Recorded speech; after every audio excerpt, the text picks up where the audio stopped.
कहानी की शुरुआत होती है जंगल में शिकारियों की एक टीम से, जिन्होंने कई सारे जानवरों को मार दिया था और ये सभी शिकारी जानवरों का शिकार करके उनकी खालों को निकालकर शहर में बेचा करते थे। ये लोग खालों को बांधकर बस यहाँ से निकलने की तैयारी करने ही वाले थे कि तभी जंगल के आदिवासी लोग इन पर हमला कर देते हैं और इन्हें चारों तरफ से घेर लेते हैं। जंगल के आदिवासी लोग बहुत ज्यादा गुस्से में होते हैं और इन पर तीर बरसाना शुरू कर देते हैं, जिससे शिकारी टीम के बहुत सारे लोग मारे जाते हैं। और ये आदिवासी कबीला इसलिए हमला करता है क्योंकि उनका जो सरदार होता है उसकी बेटी को किसी ने किडनैप कर लिया था और उन आदिवासी लोगों को लगता है कि ये इन्हीं शिकारी लोगों का काम है। ये लोग भी उन आदिवासियों से मुकाबला करते हैं, पर आदिवासी तादाद में ज्यादा होते हैं, इसलिए ये लोग उनका मुकाबला नहीं कर पाते और इनके कई सारे लोग मारे जाते हैं। अब शिकारी टीम के कैप्टन को भी समझ आ चुका था कि अगर आदिवासियों से लड़ेंगे तो हम सब मारे जाएंगे, इसलिए वो अपनी टीम से कहता है कि जितनी खाल हो सके उठाओ और उन्हें लेकर जल्दी से बोट पर चले जाओ। यहाँ मूवी का मेन कैरेक्टर ग्लास अपने बेटे के पास आता है और उसे जल्दी से बोट तक पहुंचने को कहता है। तभी ये लोग देखते हैं कि आदिवासी लोगों का एक और बड़ा ग्रुप आ रहा है, इसलिए ये लोग लड़ना छोड़ देते हैं और अपनी जान बचाने के लिए तेजी से बोट की तरफ भागते हैं। इसी बीच शिकारी टीम के और भी कई सारे लोग मारे जाते हैं। बस कुछ ही लोग बोट तक पहुंचकर यहाँ से निकल जाते हैं। उनके जाने के बाद आदिवासी लोग शिकारियों से बची सारी खालों पर कब्जा कर लेते हैं और कबीले के सरदार को यहाँ अपनी बेटी नहीं मिलती। अब कबीले का सरदार अपने लोगों से कहता है कि यहाँ पर जितनी भी उन अमेरिकन शिकारियों से खालें बची हैं उन्हें उठा लो। इन खालों को हम फ्रेंच शिकारियों को दे देंगे, बदले में हम उनसे घोड़े और बंदूकें ले लेंगे और मेरी बेटी को तब तक ढूंढते रहेंगे जब तक वो मिल नहीं जाती। दूसरी तरफ ये अमेरिकन शिकारी लोग काफी दूर जाने के बाद भी डरे हुए होते हैं और बंदूक तान कर तैयार रहते हैं, क्योंकि उन्हें भी पता था कि वह आदिवासी लोग इनका इतनी आसानी से पीछा नहीं छोड़ेंगे और वो कभी भी इनके ऊपर हमला कर सकते हैं। अब यहाँ पर इन लोगों को समझ नहीं आ रहा होता कि हमें किस तरफ जाना चाहिए। तब कैप्टन ग्लास से पूछता है कि हमें क्या करना चाहिए। ग्लास कहता है कि हमें इस बोट को छोड़ के जमीन के रास्ते चलना चाहिए, क्योंकि वो आदिवासी लोग नदी को फॉलो करते हुए जल्दी हमारे तक पहुंच जाएंगे। इसीलिए जमीन ही हम सबके लिए सबसे वेलकम टू सिनेमा डिकोड, जहां हर मूवी का हिडन मीनिंग डिकोड होता है। सेफ रास्ता है। लेकिन ग्लास की इस बात से इनके ग्रुप का एक आदमी जिसका नाम गैराल्ड है, उसे ग्लास का ये फैसला ठीक नहीं लगता। वो कहता है कि अगर हम जमीन से जाएंगे तो वो लोग हमें जल्दी मार देंगे, क्योंकि जमीन का रास्ता बहुत लंबा है और हमें घर पहुंचने में कई हफ्ते लग जाएंगे। लेकिन टीम का कैप्टन गैराल्ड से कहता है कि ग्लास इस जगह को हमसे बेहतर जानता है, इसलिए हमें उसकी बात मान लेनी चाहिए और ये लोग तय करते हैं कि अब हम जमीन के रास्ते जाएंगे। अब यहाँ गैराल्ड भी कैप्टन की बात मान लेता है, लेकिन कुछ लोगों को ग्लास का जमीन से जाने का फैसला ठीक नहीं लगता, इसलिए वो लोग बोर्ड के जरिए नदी से होते हुए घर पहुंचने का फैसला करते हैं। इसके बाद जो जमीन के रास्ते से जाने वाले थे वो बोट से उतर जाते हैं और बोट में बैठे कुछ लोग नदी के रास्ते से आगे बढ़ते हैं। यहाँ कैप्टन सभी से कहता है कि हमें सारी खालें यहीं पर छोड़नी चाहिए, ताकि रास्ते में हमें किसी भी परेशानी का सामना न हो। कैप्टन की बात सभी को ठीक लगती है, जिसके बाद ये लोग सारी की सारी खालें पत्थरों के नीचे छिपा देते हैं, ताकि अगर फ्यूचर में ये लोग फिर कभी इस जगह पर आए तो इनकी खालें उन्हें मिल जाएं। और अब ये सारे के सारे जंगल के रास्ते चलना शुरू कर देते हैं। पर अब उनके लिए मुश्किलें बढ़ने वाली थी, क्योंकि जल्द ही सर्दी का मौसम आने वाला था और उन्हें कई हफ्तों तक पैदल चलकर अपने घर पहुंचना था। लेकिन इसके अलावा उनके पास कोई दूसरा रास्ता नहीं था, इसलिए ये सभी लोग ठंड से मुकाबला करने के लिए तैयार थे। जंगल के रास्ते से पैदल चलते हुए शाम हो जाती है और अब ये लोग एक जगह पर रुककर रात यहीं पर गुजारने का फैसला करते हैं। कुछ देर बाद रात हो जाती है और ये सभी जंगल में सो जाते हैं। अगली सुबह हम देखते हैं कि जो लोग ग्लास के जमीन के रास्ते से पैदल चलने का फैसला गलत समझ रहे थे, अब उन लोगों को अपनी गलती का पछतावा होता है। वो आदिवासी लोग आकर उन्हें मार देते हैं और आदिवासी लोग समझ जाते हैं कि कुछ लोग जंगल के रास्ते से पैदल निकल गए, इसलिए ये लोग पूरे जंगल में फैल जाते हैं उन बचे हुए अमेरिकन शिकारियों को ढूंढने। एक आदिवासी को जमीन पर चलने वाले अमेरिकन शिकारियों के पैरों के निशान भी मिल जाते हैं। वह आकर अपने कबीले के सरदार को बताता है। कबीले के सरदार को लगता है कि मेरी बेटी उन्हीं के पास है और अब ये आदिवासी लोग पैरों के निशान को फॉलो करते हुए उनके पीछे जाते हैं। इधर ये लोग लगातार कई घंटों से पैदल जंगल के रास्ते से आगे बढ़ते हैं और ये लोग काफी ज्यादा थक जाते हैं, इसलिए ये लोग कुछ देर आराम करने के लिए यहीं पर डेरा जमा देते हैं और सभी आराम करने लगते हैं। सभी लोगों को भूख लगी हुई थी, पर खाने के लिए कुछ भी नहीं था, इसलिए ग्लास शिकार ढूंढने जंगल में अकेला निकल पड़ता है। कुछ दूर आने के बाद उसे महसूस होता है कि आसपास कोई है, इसलिए ग्लास बंदूक उठाकर रेडी हो जाता है और तभी उसे सामने भालू के दो छोटे बच्चे दिखाई देते हैं। इससे पहले कि ग्लास वहां से निकल पाता, तभी एक बड़ा भालू उस पर हमला कर देता है, जिससे ग्लास ग्लास के हाथ से बंदूक गिर जाती है। वो भालू ग्लास को उठा उठाकर पटकता है और ग्लास को बुरी तरह से जख्मी कर देता है। अब ग्लास कुछ भी नहीं कर सकता था, इसलिए वो आराम से जमीन पर लेट जाता है। ग्लास जब शांत होता है तो भालू भी वहाँ से जाने लगता है, लेकिन ग्लास शिकार पाने के लिए किसी तरह करके अपने गन के पास पहुँचता है। तभी वो भालू दोबारा से ग्लास पर हमला करने के लिए आता है। ग्लास जल्दी से बंदूक से उसे गोली मारता है, पर वह गोली भालू के सर में लगने के बजाय उसके गले में लग जाती है, जिससे भालू अब और ज्यादा चिढ़ जाता है और अपने पंजों से ग्लास के गले को चीर देता है। लेकिन भालू रुकता नहीं और वो ग्लास के पूरी बॉडी को बुरी तरह से अपने पंजों से काट देता है। गोली लगने की वजह से भालू भी कमजोर हो चुका था। ग्लास अब किसी तरह करके चाकू निकालकर उस भालू पर कई वार करता है, जिससे ये दोनों ढलान से लुढ़कते हुए नीचे गिर जाते हैं, जिसके बाद वह भालू भी ग्लास के ऊपर गिर जाता है। लेकिन भालू मर चुका था और ग्लास भी लगभग मर ही चुका होता है,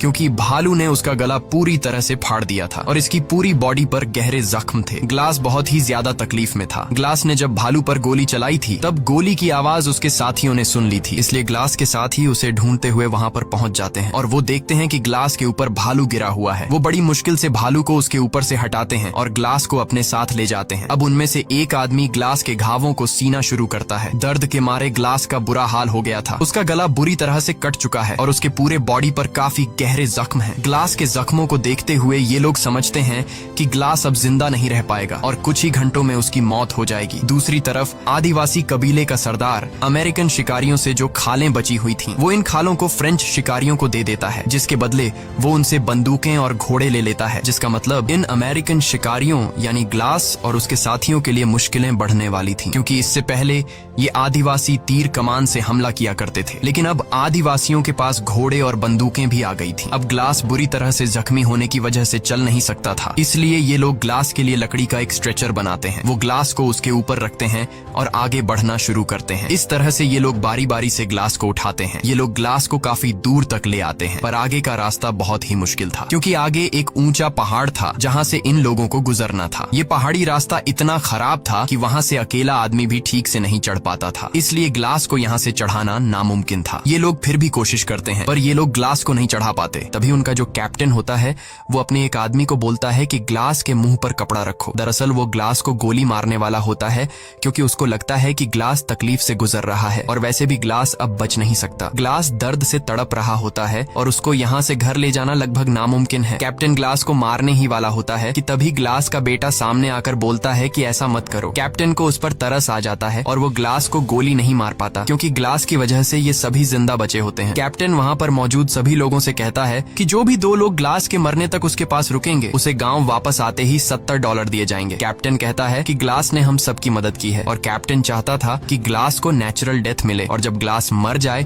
तो उसका अंतिम संस्कार करके वो 2 लोग भी वापस आ जाएं। अब ग्लास का बेटा फौरन बोलता है कि मैं रुकूंगा, और वहाँ पर एक लड़का और होता है जिसका नाम फ्रेजर है। वो कहता है कि मैं रुकूंगा चाहे $70 मिले या ना मिले। अब ग्लास का बेटा हॉक और फ्रेजर दोनों उम्र में छोटे थे, इसलिए कैप्टन कहता है कि एक और आदमी भी इनके पास रहना चाहिए। यहाँ गेराल्ड सामने आकर बोलता है कि मैं रुकूंगा, पर $70 बहुत कम है। तब कैप्टन बोलता है ठीक है, $100 मिलेगा। और तभी जो ग्लास का बेटा और जो दूसरा लड़का होता है वो कहते हैं कि तुम हमारे डॉलर भी रख सकते हो। ये सुनकर गेराल्ड कहता है $300 काफी है, इससे मैं अपना घर खरीद सकता हूँ, और वैसे भी 2 से 3 दिनों की बात है, इससे ज्यादा दिन ग्लास जिंदा नहीं बच पाएगा। और गेराल्ड भी उनके साथ रुकने के लिए तैयार हो जाता है। अब ये 3 लोग ग्लास के पास यहाँ पर रुक जाते हैं और बाकी सब आगे निकल जाते हैं। गेराल्ड ग्लास के पास ही बैठ जाता है और ग्लास के मरने का इंतजार करने लगता है, लेकिन ग्लास मरने का नाम तक नहीं ले रहा होता। अगले दिन ग्लास का बेटा और वो दूसरा लड़का पेट भरने के लिए शिकार और पीने के लिए पानी लेने चले जाते हैं। तब गेराल्ड पास ही में एक घड़ा खोदने लग जाता है, लेकिन गेराल्ड ऐसा क्यों कर रहा है? क्या वह ग्लास को जिंदा दफनाने का सोच रहा है? ये तो हमें आगे ही पता चलेगा। इस तरह से और भी कई घंटे गुजर जाते हैं और जब गेराल्ड देखता है कि ग्लास अभी तक नहीं मरा, तब वो गुस्से से ग्लास के पास आता है और ग्लास से कहता है कि तुम मरते क्यों नहीं? तुम्हारी वजह से हम सबकी जान चली जाएगी, क्योंकि आदिवासी लोग अभी भी पागलों की तरह हमें ढूंढ रहे हैं, और अगर आदिवासी यहाँ पर आ गए तो वो हम सबको मार देंगे और तुम अपनी जान देकर अपने बेटे की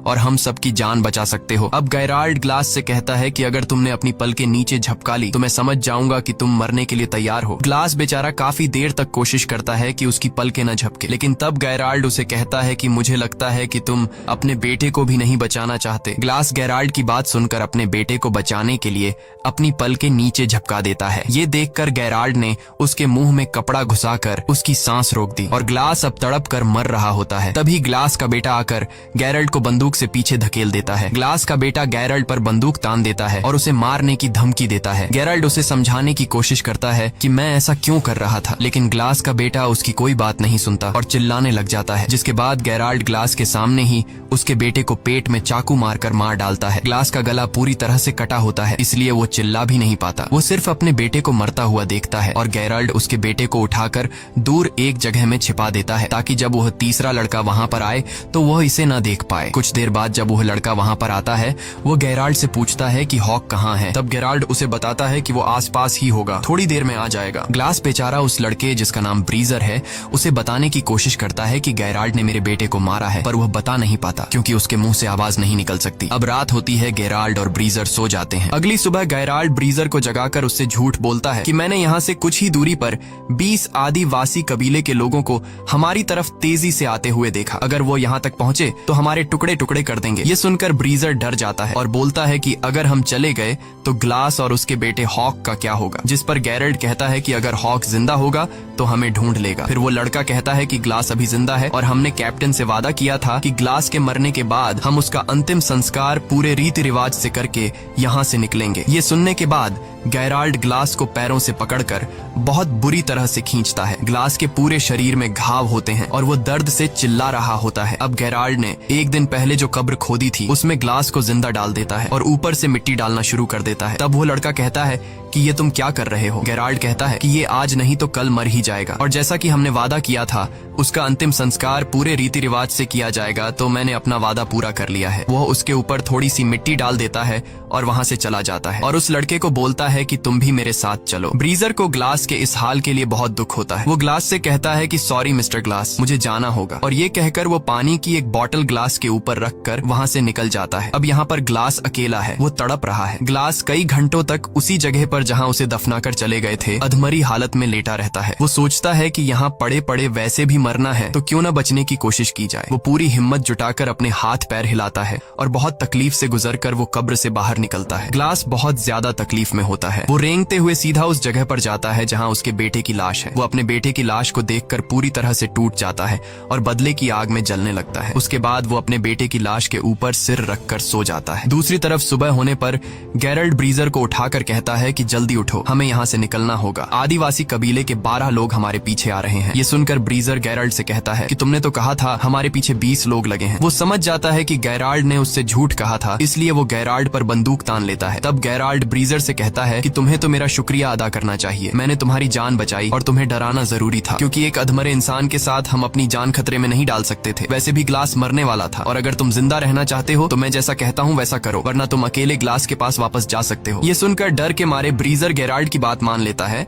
और उसके साथ आगे बढ़ने लगता है। दूसरी तरफ ग्लास उसी जगह पर होता है और अब ग्लास को भूख लगती है। वो रेंगता हुआ एक जगह पर जाता है जहाँ किसी जानवर का स्कल पड़ा होता है। वो उसमें से एक हड्डी तोड़ता है और जो सूखा हुआ मांस होता है उसे खाता है। फिर वो रेंगता हुआ एक पहाड़ी के छोर तक जाता है जहां वो देखता है कि नीचे एक नदी है। ग्लास को अब प्यास भी लगी थी। वो बड़ी मुश्किल से उसी तरह रेंगता हुआ उस नदी के किनारे पहुंच जाता है और पानी पीने लगता है। लेकिन जब वो पानी पीता है तो पानी उसकी गर्दन से बाहर निकल जाता है क्योंकि उसकी गर्दन कटी हुई थी। अब ग्लास को सबसे पहले अपने घावों का इलाज करना था। उसके पास थोड़ा बारूद बचा होता है। वो सूखी घास इकट्ठा कर आग जला लेता है और थोड़ा सा बारूद अपनी गर्दन के उस हिस्से पर डालता है जहां गला कटा हुआ था। फिर वो एक जली हुई लकड़ी को अपनी गर्दन में लगाता है जिससे बारूद जलकर एक चिंगारी पैदा होती है और उस चिंगारी से उसकी गर्दन जल जाती है। वो ऐसा इसलिए करता है ताकि जलने से जो उसका घाव फटा हुआ है वो चिपक जाए। इस दौरान ग्लास को बहुत दर्द होता है और दर्द के मारे वो बेहोश हो जाता है। उसके बाद ग्लास कई दिनों तक उसी नदी के किनारे रहता है। वो पानी पीकर और मरे हुए जानवरों का मांस खाकर अपने आप को जिंदा रखता है। एक दिन वो आदिवासी कबीले वाले लोग उसी नदी के किनारे आ जाते हैं और इससे पहले कि वो ग्लास को देख पाते, ग्लास जल्दी से नदी में कूद जाता है। वो नदी में तैरता हुआ उन आदिवासी लोगों से काफी दूर चला जाता है। नदी के इस बर्फीले ठंडे पानी में रहने के बाद ग्लास का ठंड से बुरा हाल हो गया था। वो बहुत मुश्किल से आग जलाकर अपनी बॉडी को गर्म करता है और अब यहीं पर रहने का फैसला करता है। इस तरह से ग्लास को यहाँ पर रहते हुए काफी दिन गुजर जाते हैं। अब उसके जख्म भी ठीक हो चुके थे और ग्लास थोड़ा बहुत चलने लगा था। नदी के किनारे होने की वजह से उसे पानी की तो कोई कमी नहीं थी, लेकिन पेट भरकर खाना उसे बहुत मुश्किल से मिलता था। वो वहाँ नदी से मछली पकड़कर उसे कच्चा खाकर गुजारा किया करता था और अपने आप को जिंदा रखता। अब एक रात को जब वो सो रहा होता है तभी उसको आग की कुछ लपटें दिखाई देती हैं और जब वो उस तरफ जाता है तो वहाँ पर एक आदमी होता है जिसने बहुत बड़ा शिकार किया था और वो उसे खा रहा होता है। ग्लास उसके पास जाता है और जैसे ही वो ग्लास को देखता है वो अपना तीर और कमान उस पर तान देता है। ग्लास इशारों से बताता है कि मैं तुम्हारे लिए कोई खतरा नहीं हूँ, मुझे बस खाना चाहिए। वो आदमी समझ जाता है और ग्लास को खाने के लिए शिकार का एक टुकड़ा देता है और दोनों पूरी रात वहीं सो जाते हैं। सुबह उठकर वो आदमी जब ग्लास के जख्मों को देखता है तो वो ग्लास से पूछता है कि ये तुम्हें क्या हुआ है। तब ग्लास उसे बताता है कि मैं अपनी टीम के साथ शिकार पर था और मेरी ये हालत एक जंगली भालू ने की है, जिसके बाद मेरे साथियों ने मुझे मरने के लिए जंगल में ही छोड़ दिया और उन्होंने मेरे बेटे को भी मार दिया। ये सुनकर उस आदमी को ग्लास के लिए बहुत दुख होता है और ये जो आदमी है वो कहता है कि मेरे पूरे परिवार को भी फ्रेंच शिकारियों ने मार डाला। ये कहते हुए वो आदमी बहुत ज्यादा इमोशनल हो जाता है, पर वो कहता है कि वो उन फ्रेंच लोगों से बदला नहीं लेना चाहता क्योंकि बदला लेना ऊपर वाले के हाथ में है। वह आदमी ग्लास के जख्मों को देखते हुए कहता है कि तुम मेरे साथ ट्रैवल कर सकते हो और इसके बाद वो दोनों एक घोड़े पर आगे का सफर तय करते हैं। दूसरी तरफ गायराल्ड और ब्रीजर अपने गांव के काफी करीब पहुंच जाते हैं, लेकिन गांव में एंटर होने से पहले गायराल्ड ब्रीजर से कहता है कि हमने जो भी किया उसके बारे में किसी को भी पता नहीं चलना चाहिए। वो ब्रीजर से कहता है कि अगर उन्हें सच पता चला तो कैप्टन हमें सूली पर चढ़ा देगा। मजबूरी में ब्रीजर उसकी बात मान जाता है। अब गायराल्ड और वो लड़का कैप्टन के पास जाते हैं और गायराल्ड कैप्टन को बताता है कि ग्लास के आखिरी सांसों तक हम उसके साथ रहे, हमने उसे अच्छी तरह से अंतिम संस्कार के साथ दफनाया और ग्लास का बेटा आदिवासी लोगों के हाथ लग गया और हम अपनी जान छुड़ाकर वहाँ से भाग आए। ये सुनकर कैप्टन अपने वादे के मुताबिक उन दोनों को $100 देता है, लेकिन वो लड़का पैसे लिए बिना वहाँ से चला जाता है। गायराल्ड उस लड़के के पैसे भी उठाकर बोलता है कि सफर में जो कुछ भी हुआ उससे ये लड़का सदमे में है, इसीलिए वो ऐसा कर रहा है और गायराल्ड भी वहाँ से बाहर निकल जाता है। दूसरी तरफ ग्लास बर्फ में उस आदमी के साथ आगे का सफर तय कर रहा होता है और तभी बर्फ का तूफान शुरू हो जाता है। ग्लास बीमार था और उसके जख्म सड़ रहे थे और इस वजह से वो बेहोश हो जाता है। इसके बाद वो आदमी ग्लास के लिए लकड़ी का एक छोटा सा झोपड़ा बनाता है और ग्लास के सारे कपड़े उतार कर उसे उसके अंदर रख देता है और उसे चारों तरफ से ढककर सामने आग जलाता है ताकि उसको गर्मी मिल सके। इस तरह से रात गुजर जाती है और अगली सुबह जब ग्लास उठता है तो वो चारों तरफ देखता है पर वो आदमी कहीं भी नहीं होता और जब वो थोड़ा आगे जाता है तो देखता है कि किसी ने उस आदमी को फांसी लगाकर पेड़ से लटका दिया है और वहीं कुछ दूरी पर ग्लास फ्रेंच शिकारियों को देखता है। ग्लास समझ जाता है कि इन्हीं लोगों ने उस आदमी को फांसी पर लटकाया है। अब ग्लास उनके घोड़ों तक पहुंचता है और वहां ग्लास देखता है कि एक फ्रेंच शिकारी एक लड़की के साथ रेप कर रहा है और ये लड़की कोई और नहीं बल्कि आदिवासी कबीले के सरदार की बेटी थी। असल में ये वही फ्रेंच शिकारी थे जिनसे आदिवासी कबीले के सरदार ने खालों के बदले घोड़े और बंदूकें ली थी और इन्हीं फ्रेंच शिकारियों ने कबीले के सरदार की बेटी को किडनैप किया था। लेकिन कबीले के सरदार को लग रहा था कि उसकी बेटी को अमेरिकन शिकारियों ने किडनैप किया है। उसके बाद ग्लास चुपके से पीछे से आकर जो आदमी कबीले के सरदार की बेटी के साथ गलत कर रहा था उसे मार देता है और लड़की को आजाद कर लेता है। यहाँ ग्लास होशियारी से काम लेते हुए एक घोड़े पर बैठ जाता है और बाकी घोड़ों की रस्सियां खोलकर बंदूक से गोली चला देता है जिससे सभी घोड़े भाग जाते हैं और अब उन फ्रेंच लोगों के पास घोड़े न होने की वजह से वे ग्लास का पीछा नहीं कर पाते, पर भागते समय ग्लास का पानी का बोतल वहीं पर नीचे गिर जाता है। वहां से भागने के बाद ग्लास रात एक पेड़ के नीचे गुजारता है और जब सुबह होती है तो वो देखता है कि आदिवासी उस तक पहुंचने वाले हैं। वो जल्दी से अपने घोड़े पर बैठकर भागने लगता है, लेकिन वे आदिवासी उसके काफी करीब होते हैं। वो एक दो आदिवासी को गोली मारता है और घोड़े को और तेजी से भगाता है और दौड़ते दौड़ते सामने एक पहाड़ आ जाता है जिसके नीचे एक गहरी खाई होती है। लेकिन ग्लास अब रुक नहीं सकता क्योंकि अगर वो रुकेगा तो वे आदिवासी लोग उसे मार देंगे। इसलिए ग्लास घोड़े के साथ खुद को उस खाई से गिरा देता है और नीचे एक पेड़ से टकराता हुआ सीधा बर्फ में गिरता है। घोड़ा डायरेक्ट नीचे छोटे चट्टानों पर गिरने से मर जाता है, लेकिन ग्लास अभी भी जिंदा है क्योंकि वो पेड़ से टकराते हुए बर्फ की मोटी परत पर गिरता है। पर उसकी हालत अब काफी ज्यादा खराब होती है। तभी वहाँ तेज तूफान आता है और ठंड बहुत ज्यादा बढ़ जाती है। अब अगर ग्लास ने अपने लिए कोई गर्म जगह नहीं ढूंढी तो वो ठंड में जमकर मर जाएगा। अब ग्लास ठंड से बचने के लिए घोड़े के पेट को काटता है और उसके अंदर से सभी पार्ट्स बाहर निकालता है और रात को वहीं सो जाता है, क्योंकि वो जानता है कि अगर वह बाहर रहा तो ठंड से मर जाएगा। वो किसी तरह पूरी रात उस घोड़े के पेट के अंदर गुजारता है। सुबह जब वो उठता है तो वो देखता है कि मौसम अब नॉर्मल हो चुका है और एक बार फिर से वो अपना सफर जारी रखता है। वहीं दूसरी तरफ हम देखते हैं कि जहाँ पर ग्लास को पहुंचना है वहाँ एक फ्रेंच शिकारी आता है और वह अमेरिकन शिकारियों से मदद मांगता है। ये लोग उसे अंदर ले आते हैं। कैप्टन उससे पूछता है कि आखिर तुम्हारे साथ क्या हुआ? तो वह आदमी बताता है कि एक आदमी आया था जिसने हमारे कैप्टन को मार दिया और फिर उसने हमारे सभी घोड़ों को आजाद कर दिया। असल में यह आदमी ग्लास की बात कर रहा था और जो आदमी कबीले के सरदार की बेटी के साथ गलत कर रहा था वह असल में उन फ्रेंच शिकारियों का कैप्टन था। वह आदमी बताता है कि घोड़ों के आजाद होने के बाद हमारी पूरी टीम बिखर गई। सर्दी के चलते हमारे कुछ लोग मर गए और कुछ को तो बेड़ियों ने मार दिया। सबूत के तौर पर यह आदमी इन लोगों को अपने साथियों का कुछ सामान दिखाता है और वह एक पानी की बोतल को दिखाते हुए कहता है कि जिस आदमी ने हमारे कैप्टन को मारा उसे जाते हुए यह पानी की बोतल गिर गई थी और यह वही बोतल होती है जो ब्रीजर ने ग्लास को उस जगह छोड़ते हुए उसके ऊपर रख कर आ गया था। ब्रीजर कहता है कि यह तो ग्लास की बोतल है जो कि मैंने उसे दी थी। अब ये लोग उस आदमी से पूछते हैं कि ग्लास ने तुम्हारे कैप्टन को कहाँ मारा था और वह आदमी 30 मील दूर वह जगह उन्हें बता देता है। जिसके बाद कैप्टन ब्रेजर और कुछ लोग ग्लास को ढूंढने के लिए घोड़ों पर निकल पड़ते हैं और यहाँ गेराल्ड को समझ आ जाता है कि अब वो फंसने वाला है। कई घंटों के सफर के बाद रात हो जाती है और ये लोग उस जगह तक पहुंच जाते हैं जहां पर उस आदमी को बोतल मिली थी। कैप्टन सभी लोगों को चारों तरफ ग्लास को ढूंढने के लिए कहता है और तभी उन्हें दूर से एक आदमी दिखाई देता है। जब ये लोग उसके करीब जाते हैं तो वो कोई और नहीं बल्कि ग्लास होता है और ग्लास को देखकर कैप्टन एकदम शॉक हो जाता है, क्योंकि गेराल्ड ने तो उसे मरा हुआ बता दिया था। कैप्टन ग्लास के पास आकर उससे पूछता है कि तुम्हारे साथ क्या हुआ था। तब ग्लास उसे सारी सच्चाई बता देता है, जिसके बाद कैप्टन गेराल्ड को पकड़ने के लिए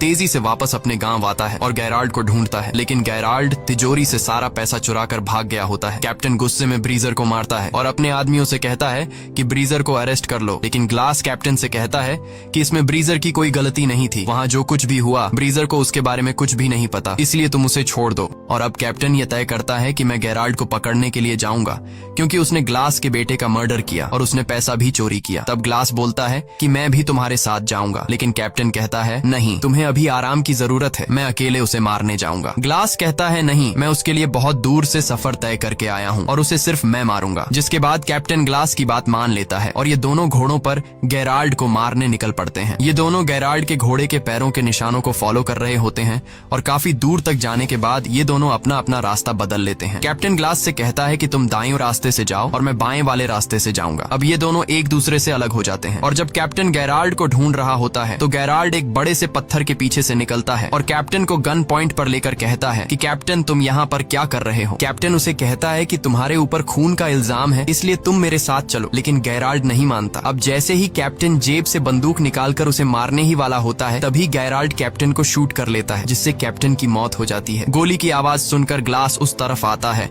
और ग्लास देखता है कि वहाँ पर कैप्टन की लाश पड़ी हुई है और गेराल्ड भाग चुका है। अब ग्लास समझदारी से काम लेते हुए लकड़ी की एक बड़ी टहनी तोड़ता है और उसे कैप्टन की पीठ पर लगा देता है ताकि उसकी पीठ सीधी हो जाए। जिसके बाद वह कैप्टन को घोड़े पर बिठा देता है और खुद पीछे वाले घोड़े पर लाश की तरह लेट जाता है ताकि गेराल्ड को ये लगे कि आगे ग्लास है और पीछे जो लेटा हुआ है वो कैप्टन की डेड बॉडी है। और होता भी ऐसा ही है। इन घोड़ों को देखकर गेराल्ड को लगता है कि आगे जो है वो ग्लास है और पीछे जो लेटा हुआ है वो कैप्टन की लाश है। जिसके बाद वह आगे वाले आदमी पर गोली चला देता है और गोली लगते ही वह गिर जाता है। गेराल्ड खुश हो जाता है और उसे लगता है कि ग्लास भी अब मर चुका है। वह धीरे धीरे डेड बॉडी की तरफ आता है। जब वह डेड बॉडी तक पहुंचता है और बॉडी को पलटता है तो उसे पता चलता है कि ये ग्लास नहीं बल्कि कैप्टन है। अब इससे पहले कि गेराल्ड कुछ कर पाता तभी ग्लास पीछे वाले घोड़े से उठकर गेराल्ड पर गोली चलाता है। ये गोली गेराल्ड के कंधे में लगती है और वह वहां से भागने लगता है। तब ग्लास भी उसका पीछा करता है और पीछा करते करते वह एक नदी के किनारे पहुंच जाता है